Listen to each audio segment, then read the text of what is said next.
নীতি আয়োগের one of the best practice হিসেবে বিবেচিত।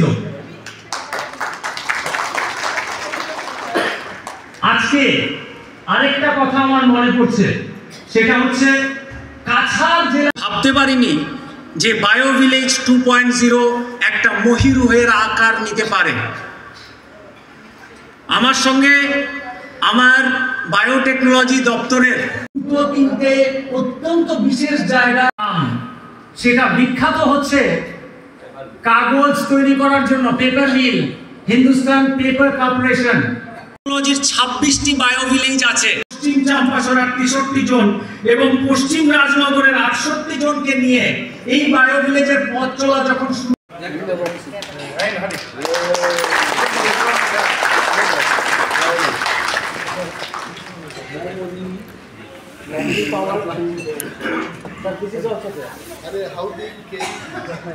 বিখ্যাত হবে বলে আমার ধারণা।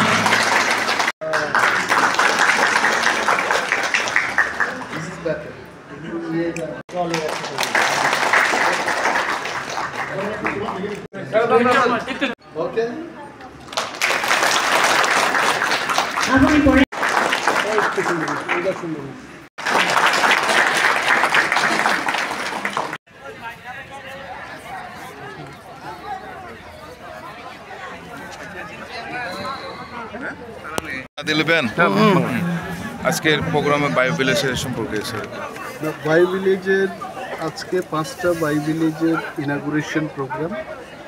বায়ো ভিলেজের বিভিন্ন কম্পোনেন্ট দিয়ে আমরা একটা গ্রামকে বিজ্ঞান এবং প্রযুক্তি দপ্তরের আমাদের যে একটি শাখা ডাইরেক্টরেট অফ বায়োটেকনোলজি, সেখান থেকে একটা গ্রামকে উন্নয়নের জন্য আমরা সায়েন্স অ্যান্ড টেকনোলজির পক্ষ থেকে কাজ করছি। যেমন ফিশারির পক্ষ থেকে, এআরডির পক্ষ থেকে মুরগির ছানা, তারপর ফিঙ্গার লিংস নাকি ফিশ ফিঙ্গার লিংস এগুলো দিয়েছি।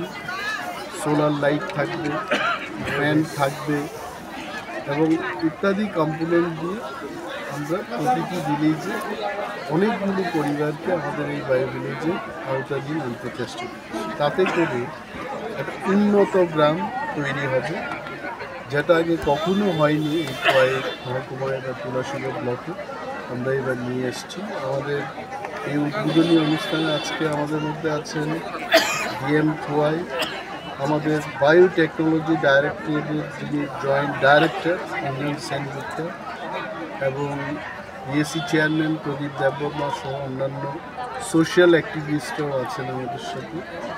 মিনিমাম আজকে 350 জনের মতো যারা বেনিফিশিয়ারি ওনারা এসছেন এবং ওনাদেরকে বোঝানো হলো বায়ো ভিলেজের গুরুত্ব এবং আগামী দিনে আমরা কী করতে চাই তা আমরা বুঝিয়ে